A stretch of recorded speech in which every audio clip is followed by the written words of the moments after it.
Boa noite, galera. Feliz 2018. Ainda vale falar feliz ano novo, porque é a primeira vez que eu estou aqui na reunião do Gol. Então, receba aí meu feliz 2018 para vocês. Não sei se você já percebeu, mas a gente já está quase em fevereiro, quase que um mês já desse ano novo se passou. E aí eu não sei se você ainda se lembra das coisas assim especiais que Deus fez na sua vida no início desse ano. Você ainda guarda aí no seu coração, guarda na memória alguma coisa especial, maneiríssima que Deus fez na sua vida no início desse ano? Infelizmente, a gente tem muita facilidade para se esquecer. O pecado causou essa sequela da amnésia nos seres humanos. A gente acaba esquecendo principalmente coisas boas que acontecem na vida da gente. Principalmente. As coisas ruins, às vezes, a gente não esquece não, mas coisa boa, como que a gente esquece rápido? Infelizmente, a gente tem uma inclinação doentia para esquecer e para se acostumar com situações que são deveras especiais. Momentos assim que são considerados, nós consideramos num determinado momento especial, maravilhoso, e depois aquilo passa a não ser tão impactante. E na maioria das vezes a gente não consegue nem mensurar quando foi que aquilo deixou de ser especial, impactante para a gente. Por exemplo, muitos aqui já se acostumaram com a beleza de Itacoatiara. É ou não é? Você chega lá, pega, dá um mergulho, dá uma caminhada na areia e aquilo é comum. Eu nunca mais esqueci da reação. Um amigo que eu fiz em Brasília, ele nunca tinha dado um pulo aqui no Rio. Aí passou um final de semana lá em casa, eu levei ele em Itacoatiara, ele viu a praia pela primeira vez na vida dele e logo em Itacoatiara. Um cara do meu tamanho, assim, um negão, né, muito mais forte do que eu, ele rolava na areia, igual uma criança. Ele entrava na água, jogava água para cima assim, e chorando, ele falava assim: gente, como que alguém não acredita que foi Deus que fez isso aqui? Né? E aí voltava para a água, pulava, assim, levou uma meia hora até parecer um ser humano normal, para até se recompor. Por quê? Diante de uma criação especial de Deus, ele foi tomado de êxtase. E é uma pena, porque assim, coisas extraordinárias na nossa vida com Deus, correm um risco de cair no lugar comum. Como que a gente consegue se acostumar com o extraordinário? E acaba, às vezes, banalizando a beleza da criação de Deus, da grandiosidade de Deus. Às vezes a gente banaliza a graça de Deus, a forma como a gente se relaciona com Ele. E isso é, de fato, desconcertante na nossa natureza. A gente tem uma tendência, como eu falei, para a gente se acostumar com coisas magníficas. E isso pode acontecer também no nosso relacionamento com Deus. A gente se acostumar, por exemplo, com momentos como esse, que a gente está vivendo aqui agora. Olha só que parada incrível que o cristianismo fala para a gente. Hoje, os seres humanos que tiveram um encontro real com Jesus são a habitação do Espírito Santo de Deus. Só essa informação, por si só, já era para deixar a gente assim, em êxtase. Quando chegasse na agenda a hora da gente se reunir, de estar na reunião de oração, de encontrar com os irmãos, isso era para gerar muita alegria, muita alegria. Por quê? É algo extraordinário que aconteceu na história da raça humana. E aí, a minha palavra hoje é numa direção de prevenção. O que a gente pode fazer para a gente se prevenir, para a gente se proteger de não correr nesse risco de se acostumar com as coisas magníficas, com o extraordinário de Deus. Essa banalização, esse esfriamento, aconteceu muito na história do povo de Israel. Então hoje eu quero resgatar uma história antiga, para a gente aprender com os nossos irmãos antigos, para a gente não cometer nenhuma bobagem hoje, nos dias de hoje. Como a gente saiu da mesma fábrica que aquela galera lá do Egito saiu, então muita coisa que eles faziam, a gente tem uma grande tendência para fazer a mesma coisa.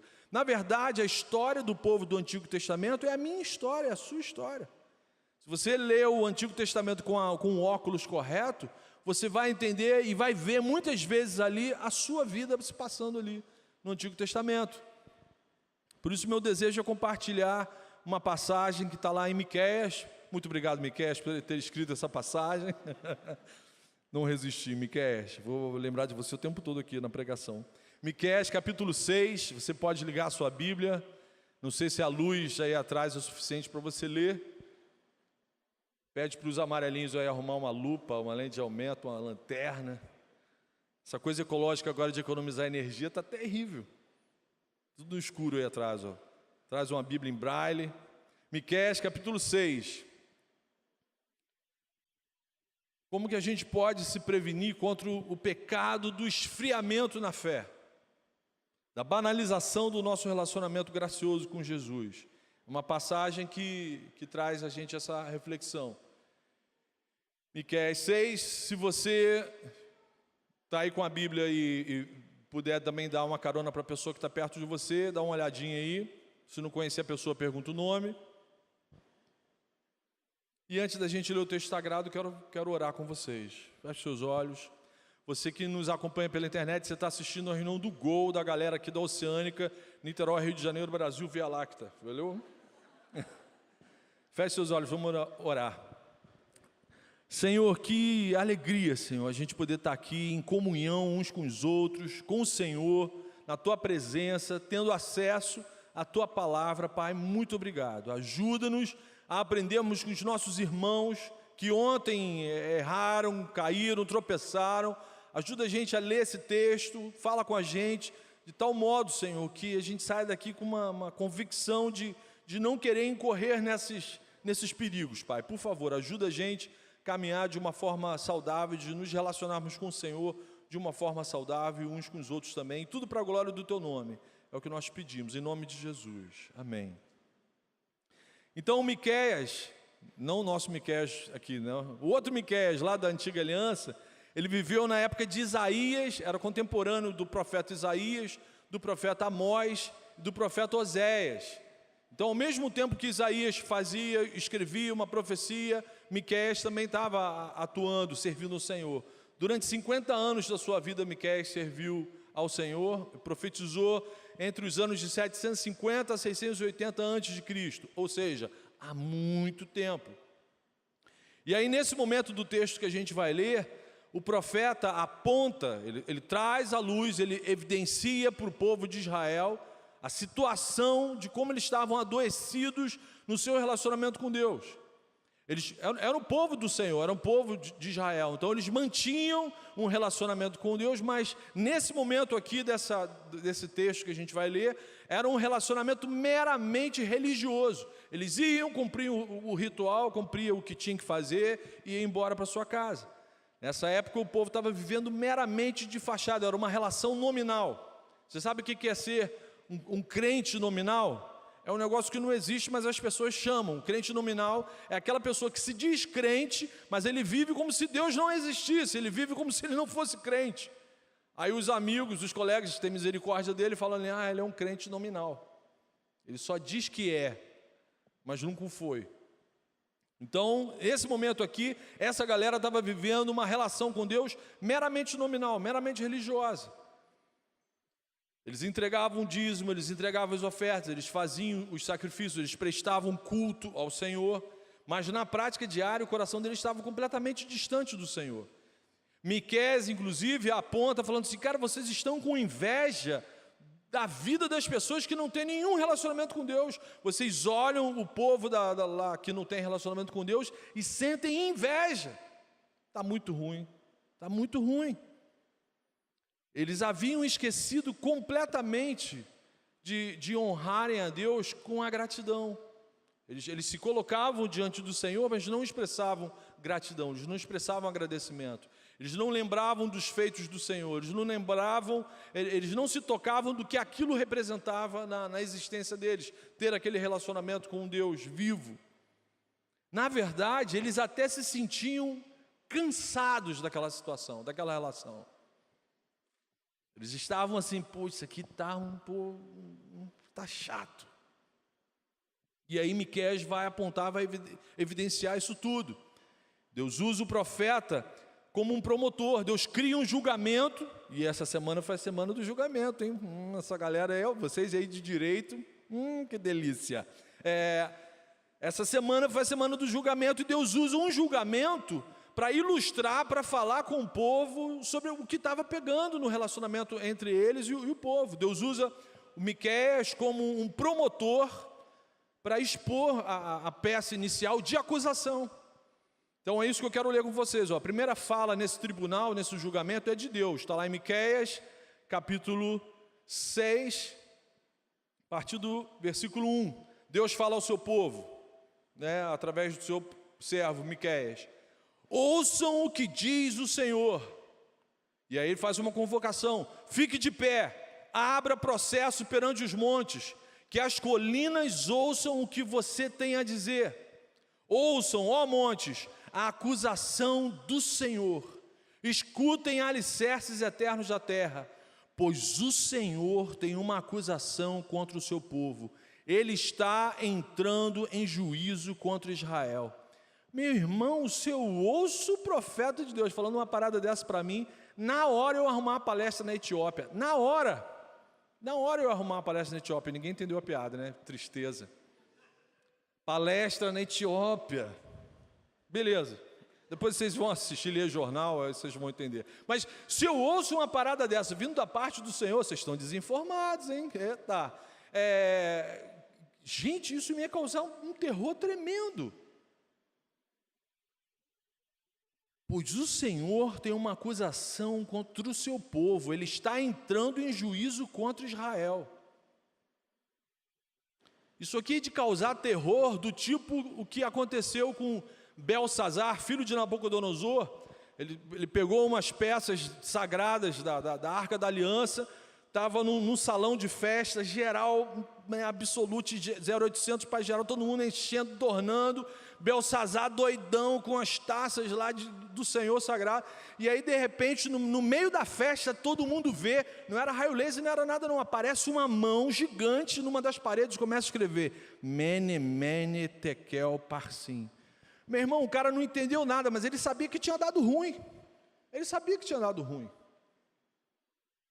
Ou o absoluto estava batizado, ou tinha uma parada muito ruim acontecendo. Ele foi tomado de terror. Então, uma fala dessa aqui da parte de Deus para o seu povo, era para tomar aquela galera ser tomada de terror. E aí, versículo 3, Deus faz uma inquisição: meu povo, que foi que eu fiz contra você? Fui muito exigente? Responda-me. O povo é acusado por Deus, e aí Deus ainda se coloca no lugar será que o problema sou eu? Eu estou fazendo alguma coisa para vocês que está chateando vocês? Por que vocês estão cansados de me adorar? Por que vocês têm me trocado pelo mundo? Por que vocês estão olhando o mundo com inveja, com desejo de estar lá? Olha só que ponto que Deus chegou no relacionamento dele com o seu povo para perguntar isso. E aí ele fala: responda-me, diga onde eu errei, o que eu fiz que você está ficando dessa maneira? Isso aqui me lembra Mateus 18, quando Jesus fala: se o teu irmão pecar contra ti, vá até ele a sós e tente ganhá-lo. A primeira orientação, muitas orientações que eu dou para os meus irmãos aqui na igreja é isso: cara, vá até a pessoa que te magoou, pergunta para ela o que você fez que a deixou irritada desse jeito. E aí Deus está perguntando isso para o povo: o que foi que eu fiz de mal para vocês? O que eu fiz que tem aborrecido vocês? Por que a chama se apagou? Por que vocês entram na minha presença, mas o coração está muito longe de mim? Por que vocês não ligam mais para o meu relacionamento, para o nosso relacionamento? E aí no versículo 4 e 5... ao invés da gente encontrar um povo quebrantado, arrependido, ouve Deus falando isso com eles e eles se quebrantam, se arrependem, olha que manifestação de ingratidão terrível, versículo 4 e 5. Perdão. Aqui é Deus lembrando o que ele fez para o povo. Aí Deus traz a lembrança às suas ações. Versículo 4, Deus falando ainda: eu o tirei do Egito e o redimi da terra da escravidão. Eu enviei Moisés, Arão e Miriam para conduzir vocês. Meu povo, lembre-se do que Balaque, rei de Moabe, pediu, do que Balaão, filho de Beor, respondeu. Isso é tudo gente ruim, tá? Gente barra pesada, só fez parada errada contra Israel. E aí Deus está falando aqui, ó, recorde a viagem que você fez desde Sitim até Gilgal e reconheça que os atos do Senhor são justos. Então Deus inicia o verso 4 relatando a forma cuidadosa e bondosa como Ele sempre cuidou daquele povo. Ele faz um memorial descritivo. Vocês lembram de onde eu encontrei vocês? Do perrengue que eu tirei vocês? Da galera fazendo voodoo, nego fazendo, batendo tambor, nego te cercando. Nego escrevendo teu nome na boca do sapo, enterrando a cabeça de boi no teu quintal. Vocês não sabiam nem o que fazer para se defender. O pecado da ingratidão é algo terrível, terrível. Deus tinha todo o direito de perguntar para eles: o que foi que eu fiz para vocês estarem me tratando desse jeito? E aí, a partir dos versículos 6 e 7, é que a gente espera uma resposta de um povo quebrantado, e pelo contrário, vem uma resposta absolutamente abusada, soberba, terrível. Acompanhe comigo, versículo 6. Olha o povo, o que o povo responde para Deus? Como eu poderia comparecer diante do Senhor e curvar-me perante um Deus exaltado? O Senhor está aí todo nervosinho, o que eu vou fazer para agradar um Deus todo nervosinho? Deveria oferecer holocaustos de bezerros de 1 ano? Ficaria o Senhor satisfeito com milhares de carneiros, com 10.000 ribeiros de azeite? O povo sendo sarcástico, zombando daquela situação. O que eu vou fazer para te agradar? Você quer o quê? Mergulhar em piscinas, em rios de azeite, é isso? Devo oferecer o meu filho mais velho por causa da minha transgressão? O fruto do meu corpo por causa do meu próprio pecado? O povo responde como se Deus fosse um tirano. O povo responde como se de fato eles tivessem razão. Como se de fato a forma como eles estavam vivendo e se relacionando com Deus fosse uma consequência da injustiça que Deus estava promovendo na vida deles. Esses 2 versículos revelam que a chama da paixão, da gratidão e do amor daquele povo para com Deus havia se apagado há muito tempo. E o que é terrível que eu quero chamar a atenção para de vocês, a minha atenção aqui nesse momento, é que isso que aconteceu com essa galera, meu irmão, pode acontecer comigo e com você. Esse esfriamento pode acontecer não só individualmente, atingir só a gente sozinho lá no nosso quarto, mas isso pode contagiar toda uma comunidade da fé. Isso aqui, se aconteceu com o povo da aliança, com uma galera que tinha um relacionamento íntimo, diário, constante com Deus, pode acontecer sim, comigo e com você. Por isso que é importante a gente olhar para trás e aprender com os nossos irmãos, aprender com o que aconteceu lá atrás. Quando a gente começa a achar, preste atenção, quando a gente começa a achar que ter comunhão com os irmãos, ir na célula, servir a igreja, servir a comunidade da fé, chegar num horário legal para participar da reunião de oração, estudar a palavra de Deus, quando a gente começa a achar isso chato, enfadonho, a gente começa a achar que tudo que eles falam lá no sábado é igual, todo sábado é tudo igual, pode ter certeza que a chama do nosso amor por Jesus já se apagou há muito tempo, há muito tempo. Quando você começa a achar chato, enfadonho, é porque o teu relacionamento com Deus já adoeceu há muito tempo. A falta de um relacionamento saudável com Jesus nos causa impaciência, a gente fica impaciente, a gente não tem longanimidade com os nossos irmãos, a gente quer que todo mundo seja perfeito com a gente, mas a gente não é perfeito com ninguém. A gente fica intolerante, a gente fica irritadinho. Você já viu alguém cheio do Espírito Santo irritadinho, nervosinho, merecendo levar um quengo no pescoço? Hiper, mega, ultra blaster sensível? Cara, não está cheio do Espírito Santo. Esse povo se afastou tanto de Deus a ponto assim deles encararem a amizade deles com Deus como algo insuportavelmente enfadonho. E isso é assustador. Pode até ser que hoje alguém aqui tenha entrado nessa tenda achando de fato isso tudo enfadonho. De repente você está me achando enfadonho. É o problema do pecado, cara. Fez isso comigo e com você. Mas se tem alguém aqui assim, seja sincero. Examine o seu coração aí, vê como é que está a sua devocional. Qual foi a última vez que você parou sozinho na sua casa para falar com o Senhor? Para ouvir o Senhor falando com você? Qual foi a última vez que você, lendo a Bíblia, molhou ela com as suas lágrimas?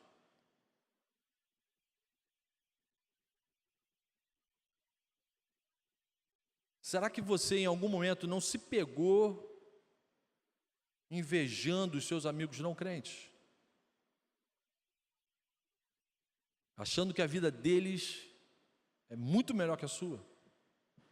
Pior, será que você não tem flertado deliberadamente com o pecado? E aí sábado e domingo você tem esse surto de esquizofrenia e vira crente, mas de segunda a sexta até o diabo tem medo de ficar perto de você? À medida que o povo de Israel começou a flertar com a galera que não tinha nenhum relacionamento com Deus, eles começaram a esfriar na fé, eles começaram a arrefecer, eles começaram a apagar na caminhada. E aí qual foi a solução que eles pensaram? Pô, vamos resolver esse problema. O cara já abriu um processo, tem que pagar as custas, né? Já tem promotor aqui em casa, vamos resolver esse problema. E aí eles oferecem um suborno. Ou seja, a corrupção não é um problema só da classe política, não. A corrupção é um problema da natureza do ser humano depois da queda. Isso que a gente vê com tristeza dentro do universo da política, principalmente, é algo que está dentro do nosso universo. E aí a Bíblia revela que um povo crente que tinha relação com Deus oferece suborno para resolver um problema. Deus, o que você quer para parar de perturbar a gente?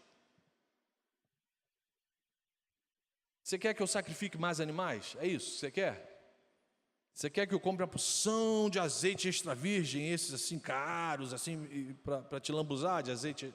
É isso que você quer? Ou melhor, você quer que eu execute, que eu mate meu primogênito, meu filho mais velho? E eles sabiam que, diferente de qualquer outra expressão de fé, dentro do povo da aliança, Deus nunca permitiu que houvesse o sacrifício humano. E eles falam isso. Você quer, eu não me mato não, mas matar o outro eu mato. Eu mato meu filho para te agradar. Por quê? É mais fácil oferecer o outro em sacrifício do que você assumir o lugar, do que você assumir a sua culpa. É mais fácil você colocar o outro para pagar a conta do que você assumir que tem culpa nessa história. Em vez de confessar o pecado, em vez de se quebrantar, em vez de falar realmente eu errei, tem misericórdia da minha vida, ele tenta subornar, eles tentam comprar Deus. E aí, eu repito, se aconteceu com eles, não pode acontecer com a gente.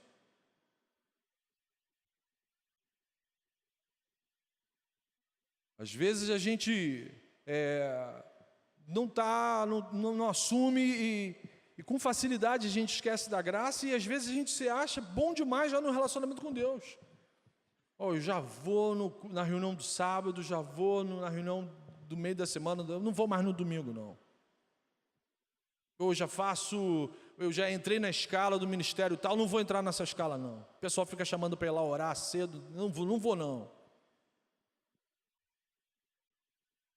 E aí você começa a se achar que você é bom, que você merece, que você já faz muita coisa. Isso é assustador, meu irmão. Às vezes a gente faz isso sem sentir, sem falar. Eu já entrego o dízimo, já faço mais que muita gente aqui deve estar fazendo, então não vou fazer mais nada. Mas Deus não negocia com pecadores que não se reconhecem pecadores. Deus não tem conversa com gente que não quer reconhecer que precisa da ajuda dele. E aí, Deus é tão misericordioso que faz o contraponto, faz a contraproposta, e aí mostra para aquele povo o que de fato ele requer daquele povo. E aí no versículo 8 é a fala do profeta Miqueias. Miqueias entra na história aqui desse processo, esse julgamento, e literalmente como boca de Deus ele conclui esse julgamento, mostrando para aquele povo qual é a sentença, o que Deus requer daquele povo. E é isso que eu quero trazer para a vida da gente, o que Deus espera, o que Deus requer da gente nesse ano que está só começando. Versículo 8, Miqueias falando para aquele povo: Ele mostrou a você, ó homem, e isso é para a gente aqui, Ele mostrou para você, ó raça humana, o que é bom e o que o Senhor exige. Pratique a justiça, ame a fidelidade e ande humildemente com seu Deus. Gente, isso é desumano? Para analisar, isso que Deus requer da gente é desumano? Pratique a justiça, ame a fidelidade e ande humildemente com seu Deus. Miqueias falou exatamente o que Deus requer da humanidade desde o Éden. Desde o Éden, Deus não mudou a história. É isso que Ele requer da vida da gente. A palavra do profeta enfatizou nesses 2 primeiros pontos aqui os nossos relacionamentos interpessoais. Tem a ver com a nossa vida em comum. Ele está falando que pratique a justiça significa tratar os outros com justiça. Mas que justiça é essa? Justiça de Deus, justiça do reino. Não é a minha justiça própria, não é o meu achismo, não é o que eu acho que é o certo para os meus relacionamentos, não. Cara, pratique a justiça. Trate as pessoas, viva de um jeito onde o que é certo seja vivido e experimentado por você. É tratar o nosso semelhante no padrão daquilo que é justo aos olhos de Deus, da forma como Deus tem tratado você. O segundo requisito é ame a fidelidade. Outras versões trazem a expressão ame a bondade, ame a misericórdia. Ame ser bom, ame fazer coisa boa. O que é coisa boa? Tudo aquilo que é vontade de Deus para a minha vida é bom para qualquer ser humano na face da terra. Então ele está falando aqui, cara, ama a bondade, aquilo que é bom, aquilo que é vontade de Deus para a sua vida, ama isso com paixão, viva isso com paixão. Não requer apenas a justiça, mas a bondade oferecida. Oferece isso para as outras pessoas, seja fiel a essa bondade que você recebe das mãos de Deus. Ou seja, trata as outras pessoas do jeito que Jesus trataria as outras pessoas. Trata as outras pessoas do jeito que você tem sido tratado por Deus. E aí eu pergunto para mim e para você, a gente tem feito isso com as pessoas que Deus tem colocado perto da gente? A gente tem procurado viver debaixo da justiça do reino de Deus e tratado as pessoas com fidelidade, com bondade, com misericórdia. A gente tem cuidado, manifestado cuidado com o nosso irmão, ligando para ele durante a semana, mandando pelo menos uma mensagem no Zap: cara, eu orei por você essa semana, como é que você está? Pô, não te vi na célula. Expressar preocupação, carinho, cuidado. Na hora aqui de sair do pós-culto, você lembra das pessoas que estão sem carona, se você pode dar uma carona? Coisas simples, mas que expressam bondade, coisas práticas. O cristianismo é uma fé de aplicação prática. O cristianismo não é uma fé de... Vocês oram uns pelos outros. É a primeira manifestação de amor que a gente consegue praticar para um ser humano, e é uma das mais simples. É quando você está diante de Deus, lembrar do outro, do próximo. E ao invés de fazer, em primeiro lugar, as suas petições, você rogar, clamar pelo outro. Meu irmão, isso é maneiríssimo. Só quem anda com Jesus vive isso, pratica isso. E aí o terceiro requisito aponta para o justo juiz. Aí o terceiro requisito é o único que dá... Na verdade, os três se relacionam, Mas já no terceiro ele fala, cara, eu quero que você ande humildemente comigo. Deus falando, cara, ande humildemente comigo. O que é andar humildemente? Cara, não faz uma imagem viajante do que você é. Cara, você é frágil, você é dependente, você foi feito do barro, você quebra fácil. Então segura a tua bola, abaixa aí. Fica totozinho, pianinho, junto, pertinho. Anda humildemente com o teu Deus. Esses 3 imperativos não é uma sugestão, é ordem, meu irmão. Tem uns malucos hoje em dia que lê a Bíblia e falam assim, a Bíblia está cheia de sugestões.